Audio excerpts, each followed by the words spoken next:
sekolah, mungkin kita pernah diajarin tentang tata surya. Tapi yang nggak pernah diajarin di sekolah adalah seberapa besar sebenarnya alam semesta itu sendiri. Coba lihat bulan, digambarinnya deket, padahal dia tuh aslinya sejauh ini. Jaraknya itu bisa muat kurang lebih sampai 30 bumi kalau dijejer. Dan itu baru bulan. Gimana yang jauh-jauh kayak planet lain atau galaksi lain? Makanya siap-siap, kita bakalan mulai perjalanan mengungkap seberapa besar alam semesta ini.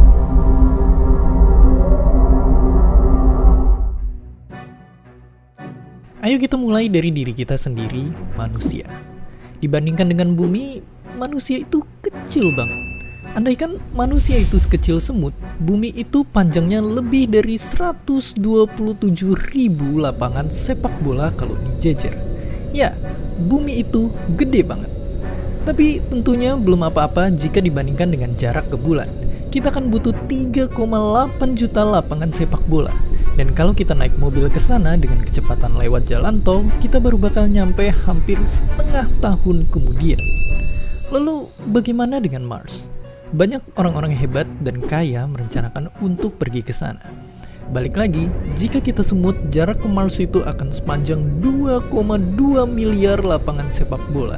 Dan kalau naik mobil bakal butuh 2,5 abad lebih buat sampai ke sana. Atau butuh rata-rata 8 generasi, atau nunggu cicit kalian punya cicit, lalu cicit dari cicit kalian itu punya anak. Barulah anak dari cicit-cicit kalian bisa sampai ke Mars dengan naik mobil. Itu baru Mars. Apa jadinya kalau kita pengen ke ujung tata surya sampai Neptunus? Kalau naik mobil, tebak kita akan butuh waktu berapa? Kita akan butuh waktu 5.000 tahun lebih, atau tak terhitung berapa generasi yang pasti itu kayak kita nyetir dari zaman piramid baru dibikin dan nyampenya baru hari ini. Apakah otak kalian udah pusing? Itu baru tata surya kita. Kencangkan sabuk kalian karena ini baru awalnya saja.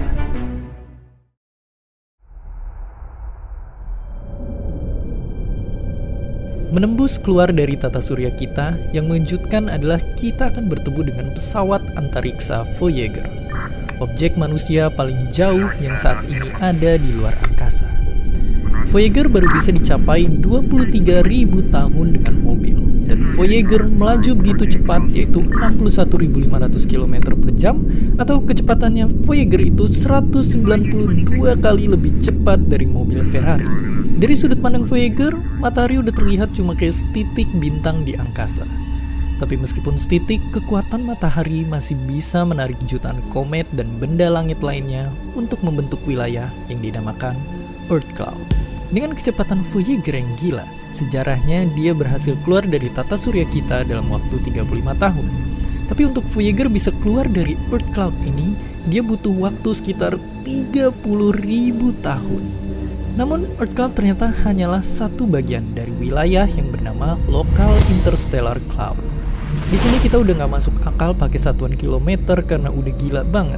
Kita akan pakai pengukuran jarak yang nama kerennya adalah tahun cahaya.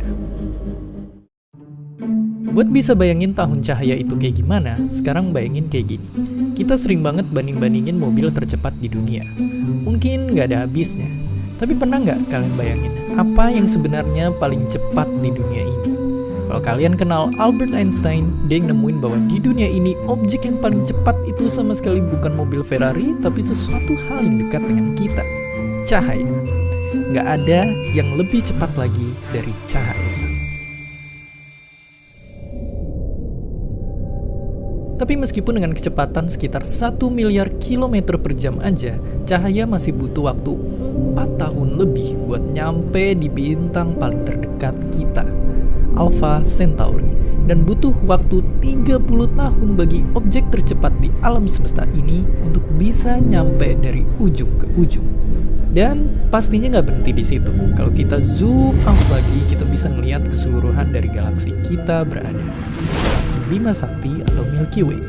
Kira-kira ada sekitar 100 miliar sampai 400 miliar bintang kayak matahari, dan sekitar 800 miliar sampai 3,2 triliun planet di galaksi kita ini. Yang mengerikan adalah mungkin di sini terlihat penuh dengan bintang.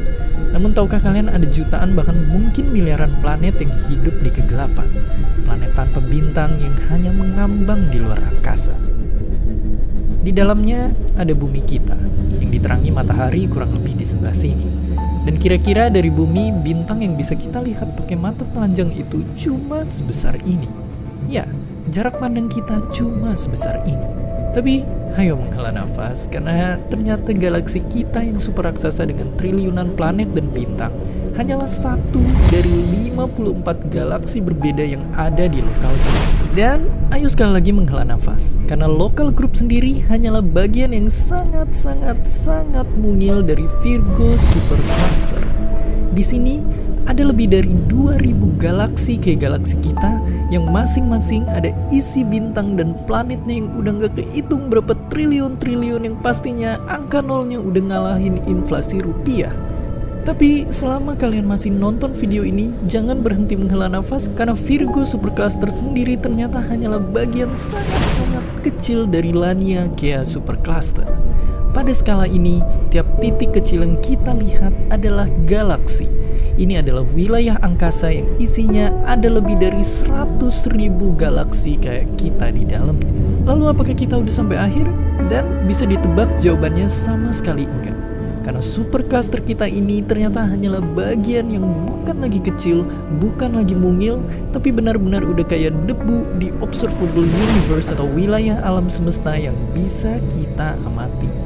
Disinilah rumah dari lebih 2 triliun galaksi yang tak terhitung berapa banyak bintang dan planet di dalamnya, dan menjadi ujung batas pengetahuan kita manusia tentang besarnya alam semesta untuk sekarang. Di luar ini tentunya masih ada lagi, hingga sekarang masih menjadi misteri, karena kita hanya bisa melihat bagian ini dari alam semesta. Yang kita tahu sekarang lewat fisika, alam semesta di luar pengamatan kita sedang bertumbuh terus, lebih cepat dari kecepatan cahaya. Banyak dari ilmuwan menduga bahwa bahkan semesta kita ini hanyalah satu bagian dari miliaran semesta-semesta besar lainnya, yang saat ini ujungnya masih menjadi satu misteri besar yang belum terpecahkan. Mungkin video ini pada akhirnya bukan mengajarkan seberapa besar alam semesta, tapi justru mengajarkan seberapa kecilnya kita di alam semesta ini. Tapi janganlah langsung merasa hidup kalian tak ada artinya. Justru kita, spesies kecil yang hidup di planet biru ini, berani berpikir besar. Sebesar alam semesta menembus batas pengetahuan kita. Pada akhirnya, inilah kita, sebuah titik kecil biru di begitu luasnya alam semesta, seperti yang disampaikan oleh Carl Sagan dengan indahnya. From this distant vantage point, the Earth might not seem of any particular interest. But for us, it's different. Consider again that dot. That's here. That's home. That's us. On it, everyone you love, everyone you know, everyone you ever heard of, every human being who ever was, lived out their lives.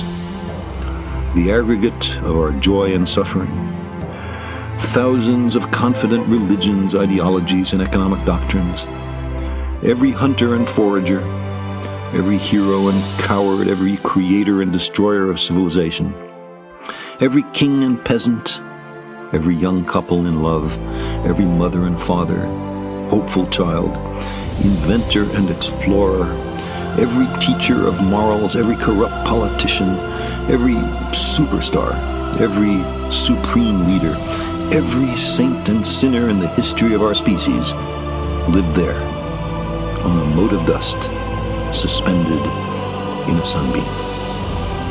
The Earth is a very small stage in a vast cosmic arena.